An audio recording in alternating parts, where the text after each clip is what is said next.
请到的几位情感导师是谁？他们是情感导师于博红老师，欢迎；情感导师莎娜老师，欢迎；情感导师雷明老师，欢迎；情感导师辛唐米娜老师，欢迎。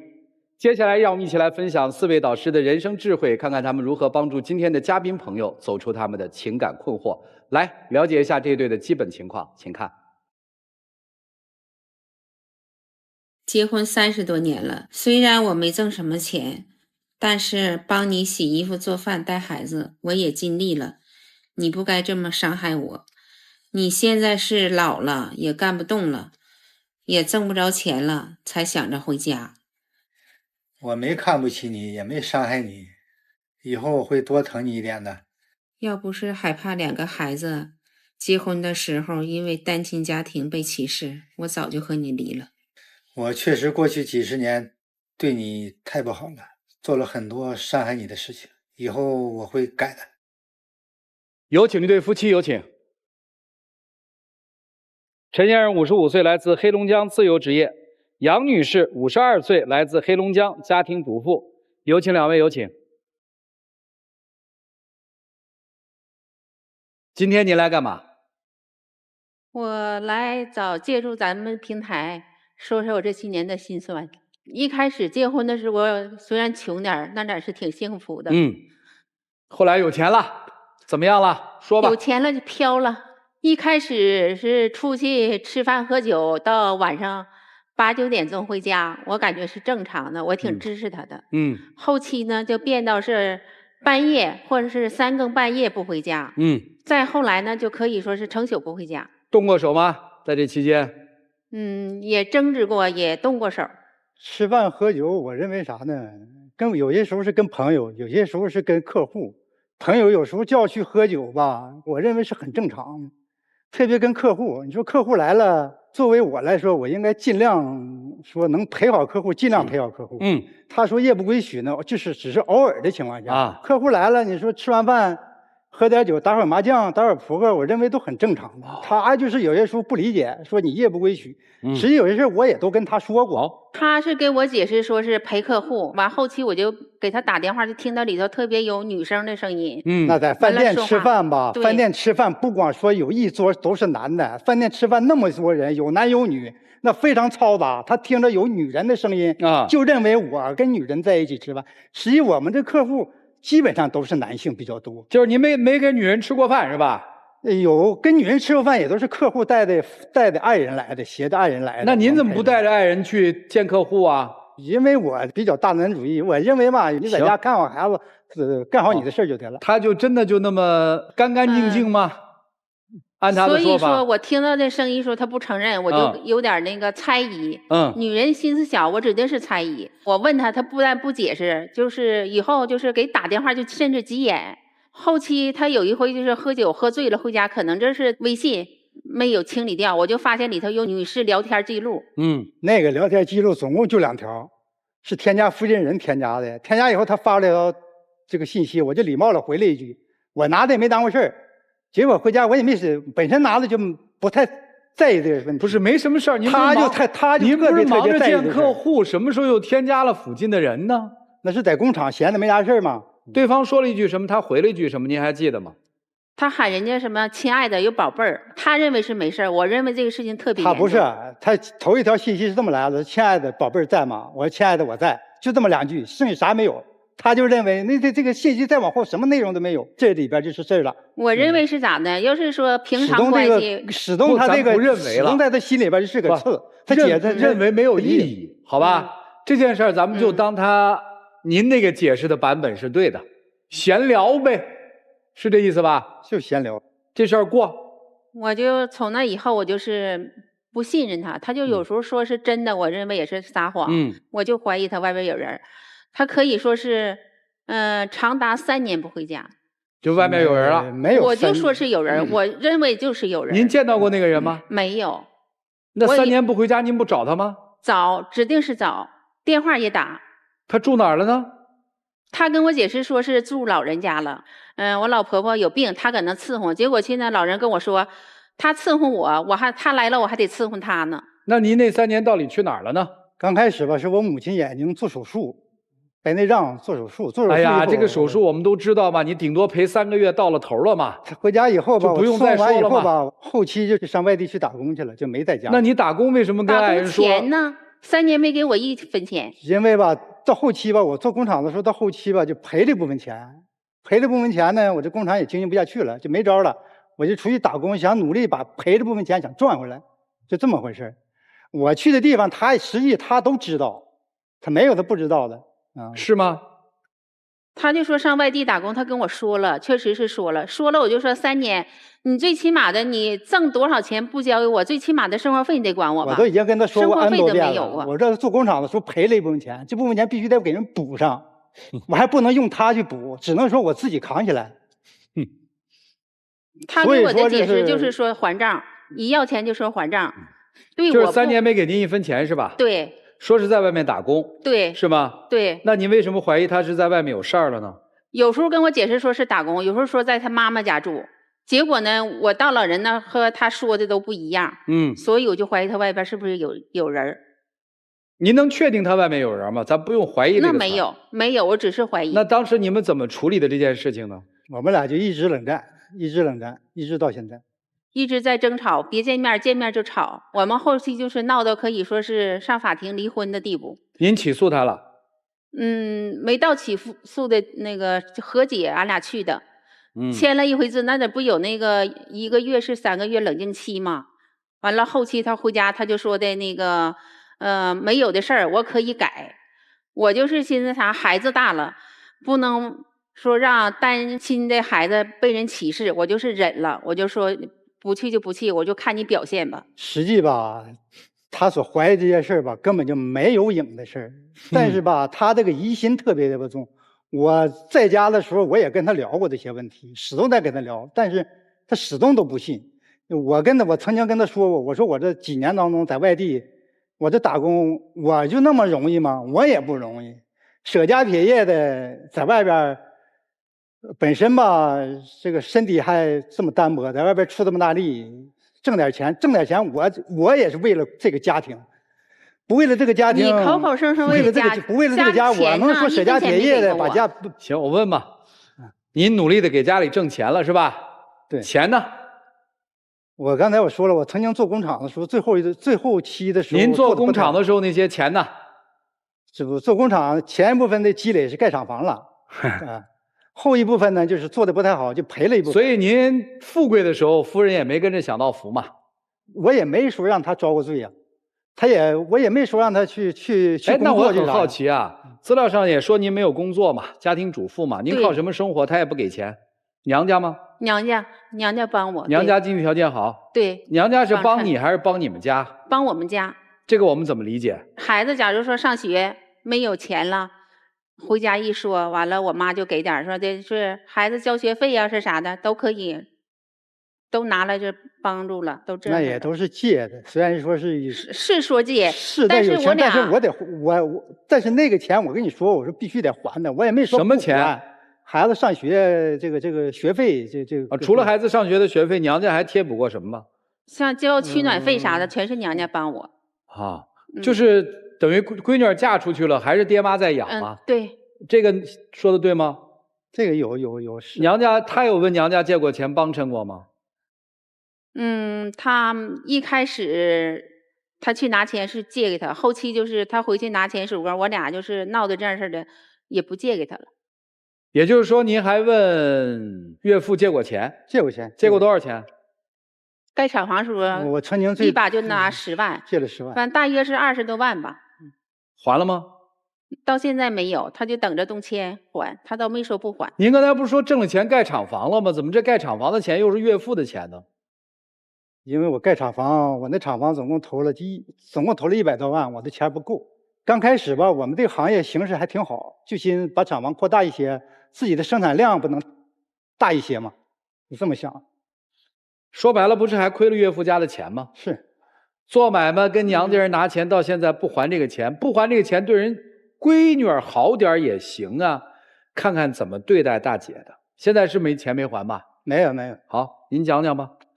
我呢，前年出车祸了，我就给他打电话，我第一时间是给他打电话。那阵我俩就是已经不联系了，我也给打电话，我说我出车祸了，给我送医院去了。送医院去，当时我也是感动得热泪盈眶。他说的，虽然说是你出车祸了，你放心吧，我得管你。我当时挺感动。结果给我送医院去了，第2天就给孩子打电话。我姑娘在北京给孩子调回去之后，就让孩子伺候我，他就没影了。我卧床了整整是2个半月，下不了地。是孩子在那一把屎一把尿伺候我2个半月。他这个事儿吧，这里边吧是有原因的。他出车祸的时候吧，给我打电话，我去给他送到医院。送到医院以后呢，我伺候了他2、3天。我就让孩子回来了，因为啥呢？我当时我们一个圈里边的干家具，我是个这个干家具，一个圈里边有个厂，他新建了个这个厂子，他雇我，就是在他没出这个车祸之前，他找到我，让我给他去负责这个厂子，那边还离不了我，那边我还脱不了身，所以说我就回到那边，帮他把这厂子捋顺。他呢，我就让姑娘回来伺候他了。我当时以为啥呢？他这个吧，就是单纯的一个骨折而已。当时那姑娘伺候不也一样吗？我外边我在忙我的，是吧？这不两不耽误吗？当时我就这么想。好，所以刚才大姐在说的时候说2年前出车祸，那个时候已经不联系了。对。为什么不联系？你们俩那个时候的婚姻状态是怎样的？那咱就是上法院去了，不让冷静期吗？那段时间我们就不联系了。完了，后期我也是出车祸之后，第一时间就想到他，我说得让他给我送医院去，因为我在那挺无助的，父母岁数大，我不可能找别人，我就给打个电话。行，那这个从医院里面出来之后2个人又在一起生活了？没伺候我，他直接就走了，完就没影了，就这3年就始终在外边。到现在为止他没回过家？最近是能有2个月吧。2个月前。那他到底有多少年在外面啊？左一3年右一3年的。家里就像旅店一样，偶尔的回来一次，住1宿就走了，就这样式的。哎呀，所以诉啥苦啊？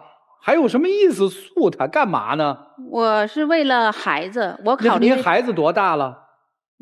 也27、8了吧。那你为孩子为啥呀？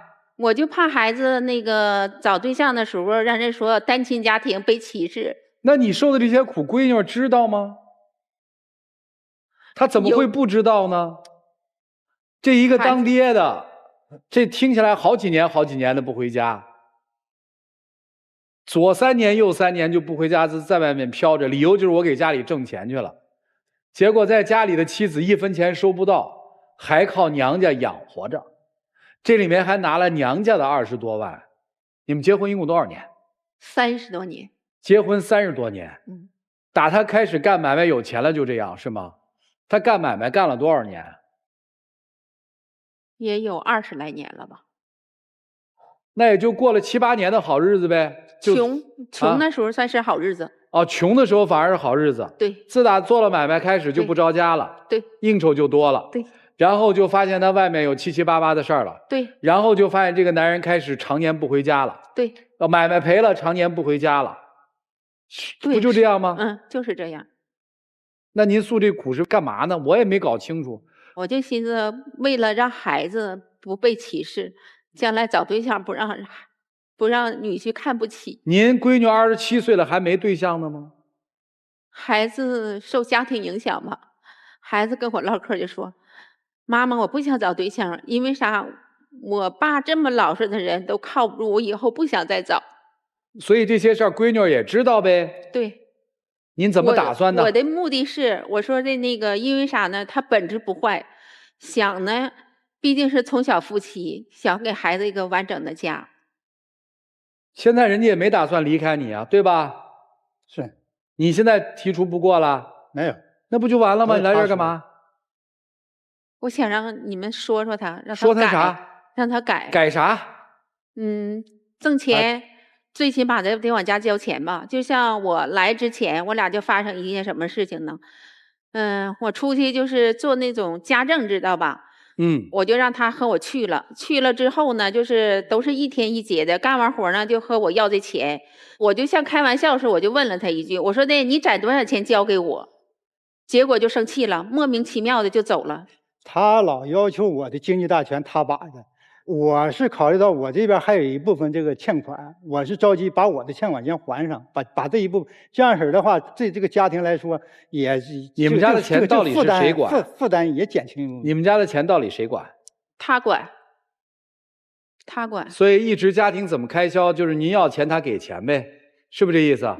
一开始的时候就是生活费多了没有。一干啥他就说是厂子得进货呀，进料啊，就这样。所以我特别好奇啊，就是为什么你在外面跟客户吃饭，这边就要吃糠咽菜呢？也没有说让他吃糠咽菜，他那时候钱也够用，他想吃啥他就，但是他吧，是过日子可能是相对来说比较不是，他要是够用，他又能过日子，他攒点钱也不至于说孩子上学的学费都得从娘家拿呀。那是后期因为这个生意不好了，我这块做的也不好，生意不好了赔了一部分嘛，对不？所以我到现在为止，我还是不清楚大姐要来干什么。大姐说要批评他，让他改，我也不知道你让他改什么。我可不可以这么理解？今天来这儿就是我把这苦诉完之后，你们说说他，让他把钱都交给你。这是一方面，主要方面还是说让他能有点责任心。对家庭能负起责任来，因为啥？我感觉他特自私，对老婆孩子那花钱不舍得，对朋友啥的特舍得。咋舍得呀？就说是他哥们儿，所谓的哥们儿，要是说招他吃饭喝酒去，几乎都是他买单。我要钱没有。哎呀，他说的吧，只是一部分。我们吧，这个朋友在一起吃饭吧，是这样，是今天他买，明天我买，后天他买，就是大家伙轮着来，也不是说单纯我自己。他就是认为啥呢？一吃饭就是我买单，一吃饭就是我买单。回家也跟他说过，因为啥？我听见了，因为啥呢？就是在我家楼下吃饭，他们就是当时吃饭的时候都没叫他，等快吃完饭了，招他大哥，你下来把单给我买了，就这样式的。那是咋的？那是我一个朋友跟他朋友他们一起吃饭。可能是出于啥呢？出于这个面子吧，可能是我找个人来就能给我买单，是那么个意思。就给我打个电话，就跟我说这些事。我说那没问题，我去。所以你欠那么多钱，大家都不知道是吗？啊？大家都觉得你很有钱是吗？你外面欠那么多钱呢，大家都不知道啊。不是，这什么朋友啊？我那一个阶段还没有外债，那个阶段还没有外债。哎，所以我就没明白大姐为什么来我们这儿嘛。我再一次问您来我们这儿干嘛？诉苦的目的是什么？您真实的诉求到底是什么？您把它说出来。真情的，我也是啥呢？就是通过4位导师帮我劝解他一下，因为啥？毕竟从小夫妻，我还是有点不舍。劝他什么？好好回家跟您过日子，是这意思吗？对。我受了这么多的委屈，我依然还要这个男人。你们帮我把这个男人劝回来，我这次理解对了哈。行吧，老师们，重任在肩啊，一起进入丘比特问卷。王永庸，本该这是一个男主外女主内的一个幸福家庭，完全可以幸福，但是这样的幸福被你打得鸡飞蛋打了。一个男人说，我以到外出打工为名，3年不归家，有几个女人受得了？10个女人有9个都是忍无可忍，剩下1个就是你。现在很明晰，55岁了，快步入老年了，他确实不愿意和你离婚了，因为接下来他需要有一个人照顾，那就是你，你明白吗？这样的男人最好的归宿，到了老年不是婚姻，而是单身，让他孤独去吧。所以一句话，大姐，你此刻应该清醒了。沙大老师，什么叫可怜之人必有可恨之处啊？就是在杨女士身上体现的淋漓尽致。您真的是活该呀，就是活该呀。因为你之前的一次次无底线的原谅，造就了您如今现在这样的下场和结果，对吧？对。然后居然还能让我们劝他回归家庭，您想什么呢？我告诉您，他什么时候会回家哈？老了，玩不动了，没有人要他了，一生病的时候，现在就是就回来了。对，哎，然后就找您了，来吧，伺候我吧，老伴儿嘛，对吧？为什么一直不跟你离呀？为什么一直留着你呀？美其名曰说不想让女儿被别人瞧不起，不好找对象。我告诉你，正是你的软弱才害了惨了你的女儿。你女儿未来的婚姻之路能幸福吗？看着妈妈这样被欺负，然后依然不肯离婚，她身上得背负多么大的压力？你一定会告诉女儿说，妈妈都是为了你，你凭什么要为了我这样啊？你让她心里有多么大的负担，她怎么再去敢走进婚姻？我有脸幸福吗？你的人生已经这样了，就不要再害了下一代。女儿都27、28岁了，你还在说担心女儿未来怎么样？你一直在用这样道德的绑架着你的女儿。所以不要做白日梦了，你不要奢求有一天这个男人能懂得你的委屈，能理解你的委屈。他想要回归家庭，就是等到走不动的那一天，让你给他推轮椅。谢谢张大老师。雷老师，大姐啊，你已经给自己预备好了2个逻辑理由，这2个逻辑理由啊，就是一个是我怕我女儿被人看不起，所以你就不能离啊。那你告诉我，你丈夫有什么必要发生哪怕一丁点转变？你告诉我，他有什么必要转变呢？反正我好与不好，我老婆都跟我白头到老，我为什么要那么辛苦做个好人？我告诉您了，您现在已经给丈夫的许诺，以及他为什么不会改好。我接下来跟您聊一下，就是如果我是一个27岁的女孩，我为什么会害怕婚姻？婚姻让我觉得幸福，我去拥抱它；婚姻让我觉得不幸福，我离开它就是了。我为什么要怕婚姻？你告诉我。因为我看着我妈离不开，我看着我妈苦，我看着我妈累，我看着我妈被忽略了那么多年，我妈就是离不开。我看到的就是一个女人在婚姻里自我透支，在婚姻里苦巴巴的守着。我看的就是她对自己那个常年不归家的丈夫一点办法都没有，以至于去求助5个陌生人。而我的妈妈都摆脱不了这个叫婚姻的东西，我怎能不怕？明白了吗？你根本没有教会她怎么摆脱一件让她觉得不幸福的事情，因为你都摆脱不了。我说完了。谢谢雷老师。尹娜老师，往往一段大家都认为该离的婚是最离不掉的，因为所有的人都已经知道这个婚姻维持下去太难看了。但是那2个人能不知道吗？他们比我们更清楚，是我们看不见他们之间必须得维系的那一些原因吧。也许那一些原因就是来自于胆怯。刚刚大姐说不离婚是因为担心孩子以后怎么嫁人。你有没有想过，万一你的孩子将来嫁人的难题不是因为你离婚，比如说因为我妈没工作呢？假如你的孩子嫁不掉是因为你没工作，你怎么没有奋发努力成为一个女强人呢？万一你女儿遇到的对象说，之所以我们家跟你们家不配，是因为你的父母没有大学毕业，所以你们为啥没有去考个本科呢？既然你们觉得你们孩子的人生一定出了什么问题，就跟你们做的有关，那你们为什么不在其他地方努力夯实呢？反而拿自个儿仅有的这一点东西来说事儿了啊！我离婚了就会影响我孩子。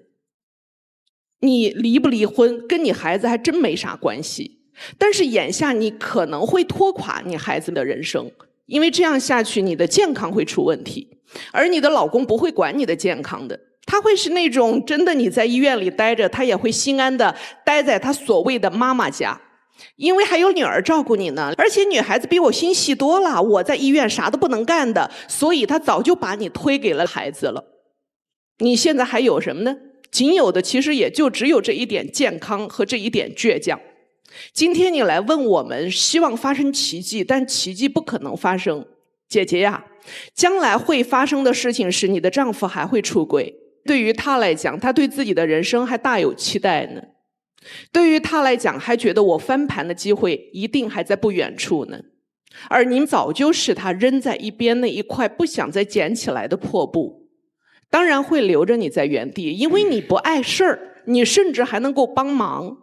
我们什么时候嫌抹布多余呢？除非抹布自己跳在客厅上，跳在客人的面前，对吧？他早就把你扔在一边了，你还在谈我离婚不离婚，和你回家不回家，你们没有家，你们这个婚姻也只有一个章而已。但这一个章在你们两个人的婚姻事实里头，其实好像对先生没有任何约束力，你也从来没有打算拿过法律来制裁过你的丈夫。所以今天要什么呢？奇迹不会发生。假如要离婚的话，早点离，自己的人生还能开始第二春，至少不用再苦苦等待一个永远都不可能改的男人，让他再一次伤害你了。而这个大哥，我也不相信您会改，您也就不用再说漂亮话了。那些漂亮话自己咽下去吧，给你的宝贝儿们写。唉，最伤感的实际是什么呀？就是大姐今天来的诉求。因为看到他们这个婚姻过往的时候，就在想为什么还要来呢？后来明白了，也许对他来说，他这一生他认为最有意义的是一场婚姻。如果连这场婚姻都没有的话，他的人生还有什么呢？这大概是对他人生最大的一个否定吧。所以他要抓住这个。大哥其实有个问题啊，真的没有一点愧疚吗？其实大姐今天这样说的都非常含蓄了。3年又3年，这么长时间的不回家，跟家里人断了音讯，电话不接，道理是什么？这还用大家去猜吗？这就是另一个悲哀嘛，就是一个男人撒了大半辈子的谎，老了还要撒谎，都不敢勇于承认你曾经背叛过他，你曾经背叛过这个家庭，哪怕你说我背叛过，我想回来求得原谅，这都好一点吧。行了，两位自己看吧，该说的事儿都说了。我觉得老师们有一个核心跟您说的特别好，到底是爱女儿还是害女儿，都在您的一念之间，您自己去做决定吧，大姐，好吗？接下来让我们一起进入192就要爱真情60秒。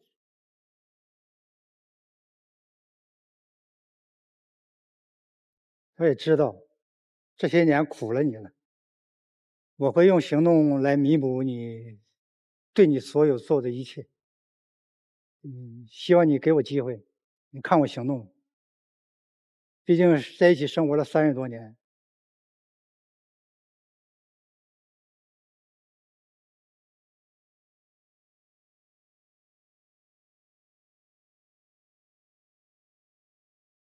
谢谢两位，请回吧。来预测一下吧，包红兄，男出女不出？我觉得他离不开他。谁离不开谁？就这女的离不开这男的。就是他连去现场看一下、求证一下自己的猜测是否正确的勇气都没有，他怎么有勇气离开这段婚姻呢？就是我拒绝当一台阶儿。他从黑龙江到这儿，不就为了给自己老婆一台阶儿？给台阶儿给够了，老婆不会离婚。他从黑龙江到这儿，不就为了踩这台阶儿好下台？他下得来，他就不用离婚了。但是我希望他们俩都别出来，我拒绝当这样的台阶儿。好，米娜老师，希望大姐能够觉悟吧，在最后的时候放自己一马，别出来了。其实他不是放自己，我倒觉得他放闺女儿一马。就刘老师说那个特别对。之所以他的女儿恐惧婚姻和男人，是因为觉得摆脱不了。对，他不敢去，我万一错了，人生是有修正错误的机会的。母亲给到的示范是，一旦我错了，我的人生就彻底完了。对，所以好像大家都至少期望今天这扇门打开的时候，他不出来吧？我们看看这对夫妻自己的选择是怎样的，请开门。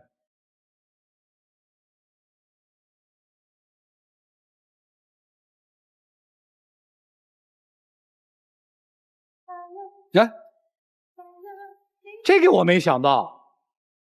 啊，行了，我觉得其实这样反而好，反而好了，就是他承认他自己错了嘛，认了就完了嘛，怀着愧疚的走，也比满嘴谎言的人在心不在的留在身边，维持一段本已破碎的婚姻要好太多了，至少没那么自私吧。来，让我们了解下一对嘉宾的基本情况，各位请看。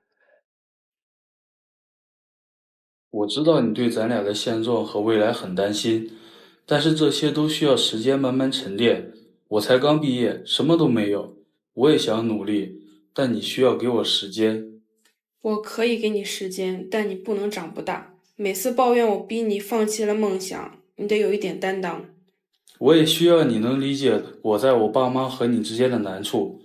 要不要继续在北京打拼这件事，咱们还需要再商量商量，不能想一出是一出。咱俩既然已经在北京了，就要一起努力，不能只靠我一个人找工作。有请这对情侣，有请。张先生21岁，来自河南，大专毕业生，有请。王女士21岁，来自河南，大专毕业生，有请。欢迎两位哈，这肯定是大学恋人是吧？对。现在在哪儿啊？现在在北京工作。做什么工作呢？我们是做一些服务类工作，餐饮一类。啊，今天为什么来？我们觉得从学校到社会上转变了很多事情。哦。然后想听一下老师们的意见。哦，这是让你们给他们指点一下人生呢，是吧？是的。说说你们的困惑呗。我们刚毕业不久嘛，来到了北京。先开始就想着先出来闯荡一下，看有没有发展空间。但是我们接触到这个行业之后，也是因为人生经验不足的问题，有休息的时间就想休息一下嘛。休息的时候，他这边就是总会觉得我不上进，然后觉得我一休息就不出去再找个兼职之类的干。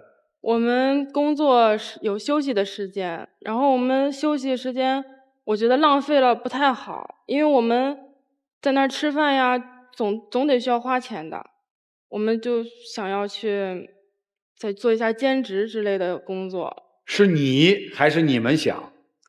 是我先提出来的啊，他不太愿意，觉得想休息嘛。你们在餐厅里具体做什么呀？就是礼仪接待嘛。所以你想做兼职，他不想。那你去做呗，让他歇着呗，不就完了吗？但他这边想的就是，我现在就是不去上进的工作的话，就是对他的未来是有一定影响嘛。他会觉得我是个不上进的人，就是跟我在一起没有未来。那就上进呗。我之后我也有选择去上班。虽然那个工作是他给我找的，但是我也每天都在去。啥工作呀？一个就汽车美容嘛。我每天也是尽职尽责，就是每天都上班啊。我觉得我们两个就工作的地点离得很远嘛，他的一些同事呀，就是身边的人就是无故的对他好，但是在我眼里就看着就很不舒服嘛。就是上一次我生病了，当时还没有下班，然后我一个同事说要带我回住的地方，我就跟他说我到宿舍了，但是他也来了，我没有给他说有人送我回来，但是我也给你解释了呀。但是为什么我去找你的时候你不跟我说呢？那我不是怕你多想。你不给我说我才会想，好不好？我们只是普通的同事关系，每次跟你说了之后你都会多想。是等于男同事送你回宿舍，是吧？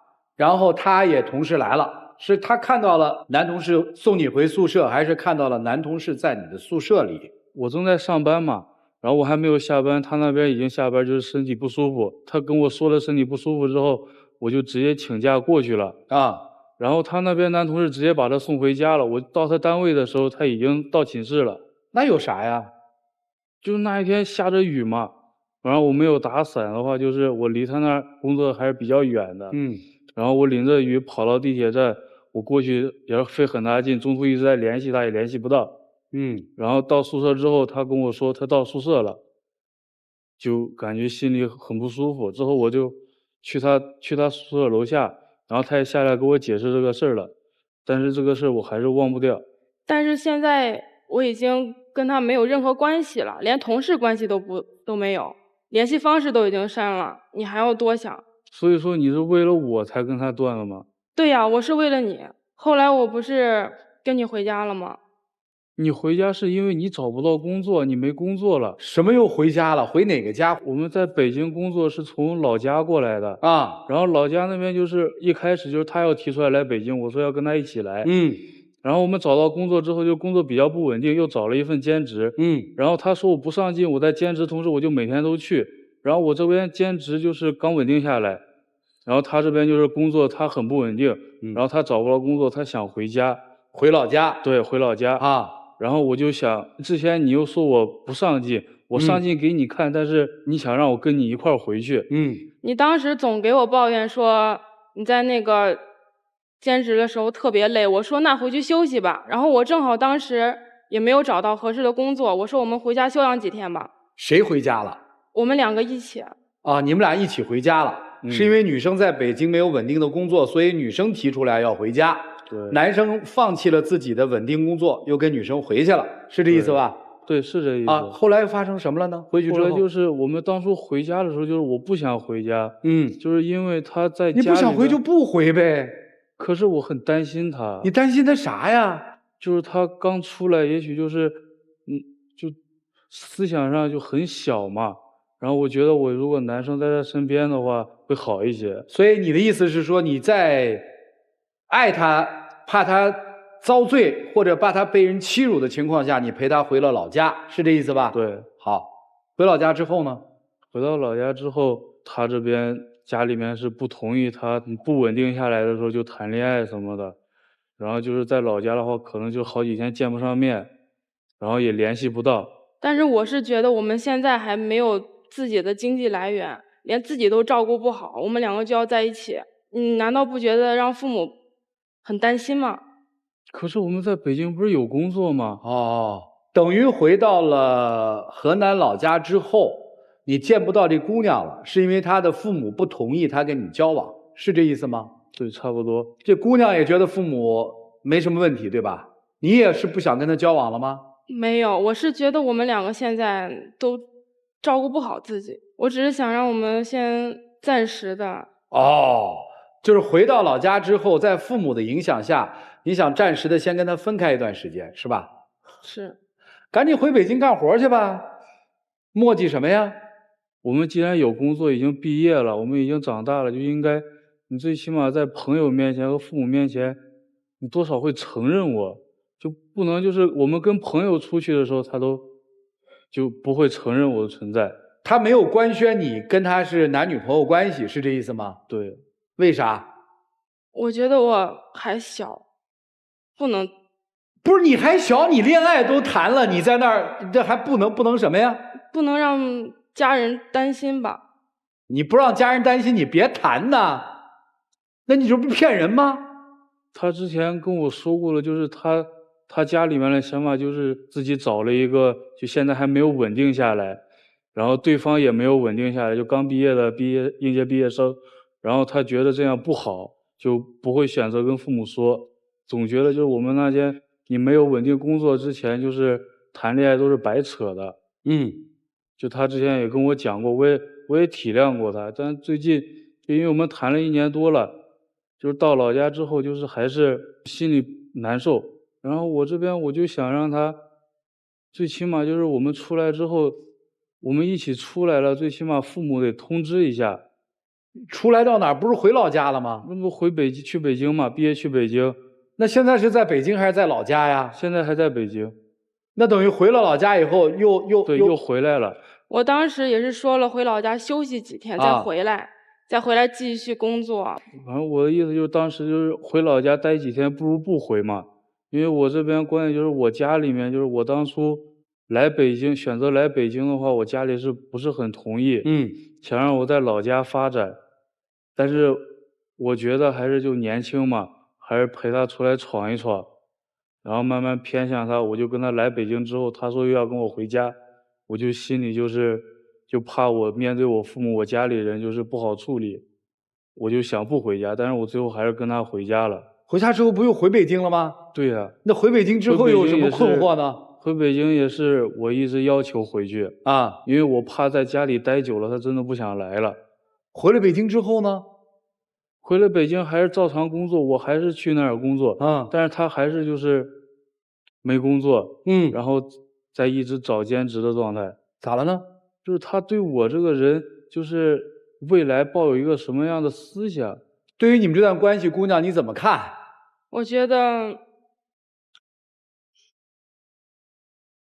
我可以让我的家人知道，但是也得在我们稳定下来的情况下。为什么一定要女方家人知道你们俩的恋爱关系？你们在北京谈着不就完了吗？你们先了解着嘛，知道代表什么呢？孩子，最起码就是给未来一个答复嘛。给未来什么答复啊？既然我们认识了，因为我们认识很多年嘛，高中就认识了。咋了呢？然后大学开始谈恋爱，谈了差不多1、2年左右，我们觉得就彼此都很熟悉，然后我觉得他也很好，所以就是我想跟他有一个未来，但是他这边给我的，你所谓跟他有个未来是指什么？就是你别给我含二呼机的，结婚的那种嘛。听懂了？那问女生3个问题嘛。第一个问题，你觉得以你的能力在北京可以独自的生活下来？我觉得不可以。行，你回老家去吧。以你的能力，你觉得你可以在北京独自生活下来吗？我觉得可以。那就在北京好好干吧，这事儿就结束啊 ，OK 啊。你会嫁给他吗？不一定。你爸妈会同意你嫁给他吗？我也不知道。以现阶段的他，你爸妈一定不同意你嫁给他，是真话吧？是不是？是。那你经过了就毕业这短短的几个月，反反复复的这么折腾，北京老家北京这么折腾，你觉得这个男孩是你想象当中的那个可以让你依靠的男孩吗？男人吗？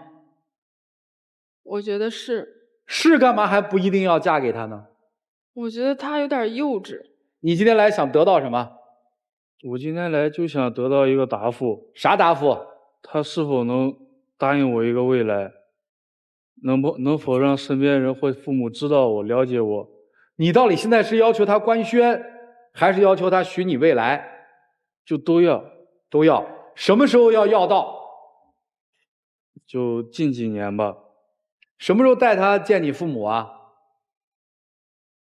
等我们能自己照顾好自己。你喜欢他什么？对我挺好的。你喜欢他什么？我也喜欢他对我挺好的。哦，你为什么一定要娶她？因为我感觉他不管是在心理上还是做事上，都是对我挺照顾的。你爸妈跟你谈过吧？谈过。他们要你找男朋友的标准是？他们想让我再大一点再找。大一点是多大？24以后。为什么24？他们觉得我们现在连个稳定的工作都没。哦，不能养活自己。是。哦。为什么说到这儿难受呢？因为我知道我父母也是为我好的。他是真心对你，对吧？是。但是在物质上他又没有办法达到你们所谓稳定的要求，是吧？所以你心里很难受，对吧？是。这是你的真爱，至少这个阶段是吧？但是离你和你父母心目当中的那个乘龙快婿的标准相去甚远。我说的对还是不对？对。就爱得好难是吗？爱的人家里面不认可，对吧？然后你也知道，几年过来，可能即使你到了24，他的条件依然达不到你父母的标准。在北京闯完之后，是这感觉吧？就觉得过去好像通过个人的努力，我们能创造一个什么，其实并创造不出来，或者说不会在你想象的那个年头里创造出来，是吧？害怕跟他分开，对吗？你还有什么未来？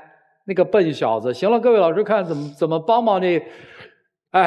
这对年轻人吧。让我们一起进入丘比特问卷。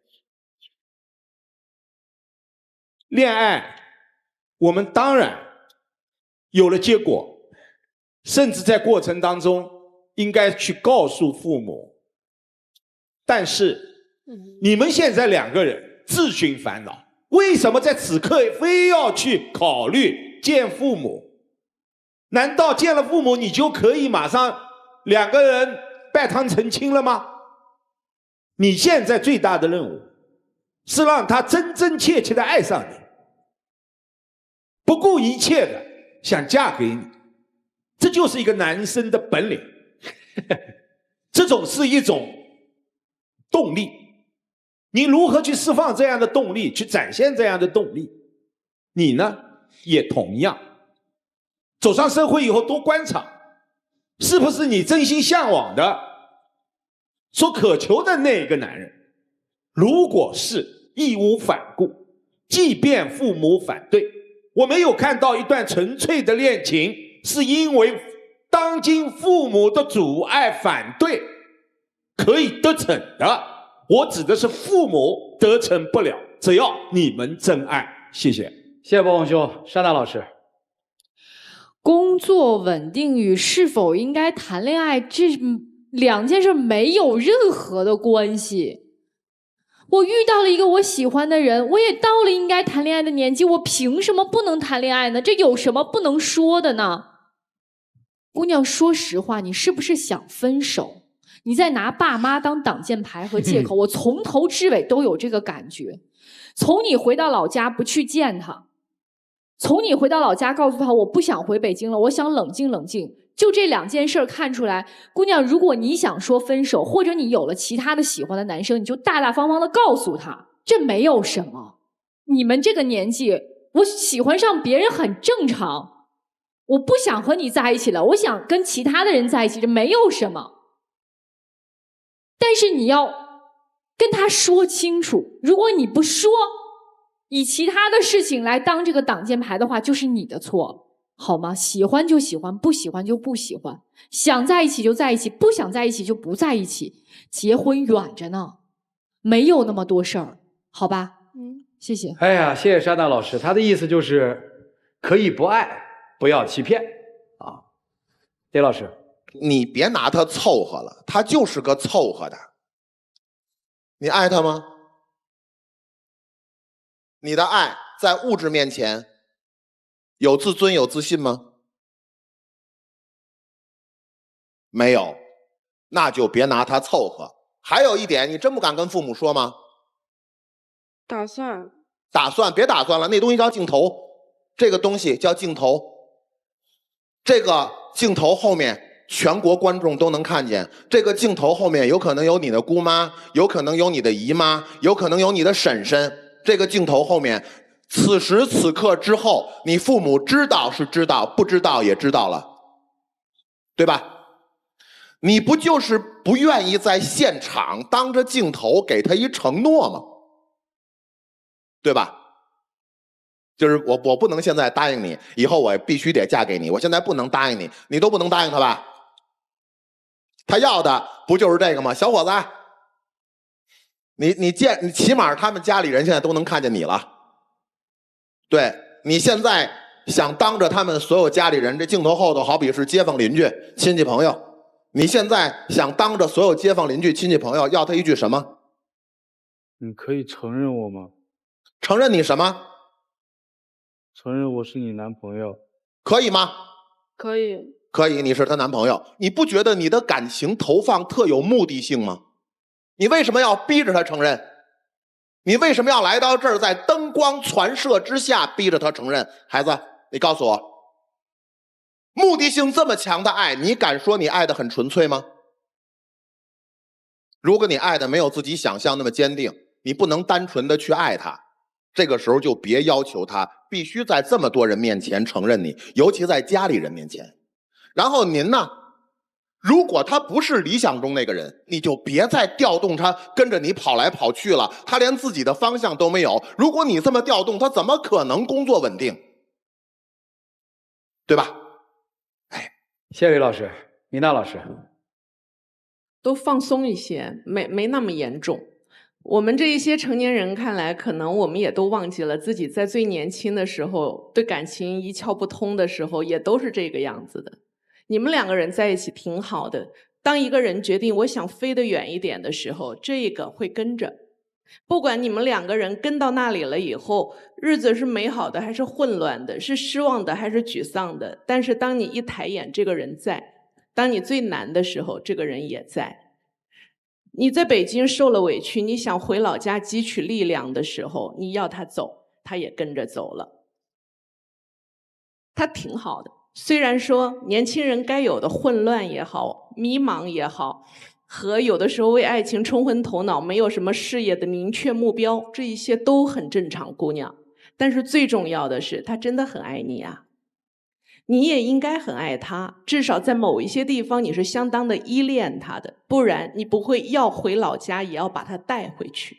既然2个人心里都知道我们是爱的，但是因为我们又太年轻，年轻到好像外头有一点点风浪，只要有一个人质疑我们，我们就不敢大声承认我们是爱情，我们也不敢告诉别人我们的爱情很珍贵。放松一些啊，有爱的时候好好相爱，不需要那么多的一些表面上我给你一个什么名分，你给我一个什么戒指，我走到哪里介绍谁是谁是谁，不重要。2个人四目相对的时候，有爱就够了。你走，他愿意跟着；你回，他要陪着，这已经是最好的爱的动作了。关于未来人生里头，你们还会有的事业，你们也还会再有的方向，他都会在人生的各个阶段该出来的时候都出来。你们也都不是那些躺平的孩子，所以找到自个儿的方向，互相做着伴，好好工作，不去互相折磨，互相内耗。你们已经比好多年轻人都棒了，没什么问题，放轻松。谢谢米娜老师。我其实是一个悲观者啊，我是个悲观主义者，在这个情感里面，我看到那个就是这个男生身上有一些鲁莽，但是我也不知道这个鲁莽能坚持多久，叫我跟着你走。所以现在有很多男生很少能做到这一点了，就是我仗剑走天涯，护在你身边。很多男生很难做到，你有这个鲁莽劲儿就好。但是在这个鲁莽劲儿的背后，他又有那么多的矫情。你看他那个心理活动是多么的丰富，多么的矫情，像一个女生一样的细腻。我不知道是好是坏，所以我就想告诉你，不要想明天，好好的活好今天，努力工作，好好相爱，行吗？行，不要想，你想太多了。其实谈恋爱坦诚特别重要。你好多事情，我觉得你没跟他聊，你不觉得你应该跟他聊聊吗？我们不知道一些事情的时候，我们会恐惧；当我们了解那个事情的时候，我们不会恐惧吗？为什么不能坦率的面对？不焦虑了，也不哭了，不要说谎，坦诚，坦诚，坦诚，别想太多了。我倒是觉得，就是放开手脚，好好的在北京闯一番事业吧。就是不管你是汽车店还是什么店也好，记住要学一门技能，踏实就好，坚定信念，加油吧！接下来我们一起进入192就要爱真情60秒。就也许我需要给你一些时间来沉淀，也许你也有自己的想法，我也会尊重你的想法，所以你还愿意跟我走下去吗？我肯定愿意跟你走下去，但是我相信我们以后也肯定会有自己稳定的工作，我也会让我的父母接受你。那我可以给你时间，你也给我时间，我们彼此见证好吗？好的。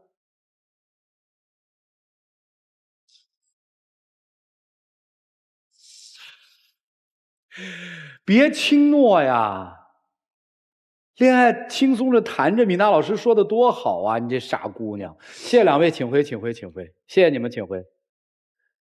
电视机前的观众朋友，我们栏目的唯一官方报名热线是02-236-06301，情感困惑的观众可以来电报名，不收取任何的费用，小心被骗。来，博红兄，虽然男生对这段恋爱有些不自信，但看得出来这是一个单纯、纯粹、纯真的爱情。我非常看好他们双出。我还是觉得有的时候会拿自己的父母当挡箭牌，就是喜欢吗？喜欢，但是你让一个21岁的女孩现在谈婚论嫁，然后要带你回家见父母，就有点急了。对，我就觉得我接受不了，所以我理解她，然后也想告诫她不要当成负担。所以我觉得继续谈恋爱吧，然后走一步算一步，不要着急。先彼此了解吧。对啊，再看一看。李老师，那女孩啊，你要在后头，我跟你说件事儿啊。刚才在现场没时间跟你说。你不是不愿意带着他回家说这是我男朋友给爹妈看吗？但是一会儿如果你从后面走出来，我们现场呢就有一个环节叫属于你们两个的浪漫的时刻。以前走出来的男女吧都是亲亲抱抱举高高，一会儿你走出来也有你们的浪漫时刻，那怎么表现嘞？不管你怎么表现，街坊邻居亲戚朋友可就都看见了啊！你要把这考虑进去啊。嗨，他考虑那么多，他不就成您了吗？对吧？来，米娜老师，就挺美好的，都出来吧。这一生里头能够有这么一个阶段，有一个人一直这样温柔的守护着你，特别美好。你希望他们好，对，但是你也知道结局是什么啊？我们先看今天的结局，请开门。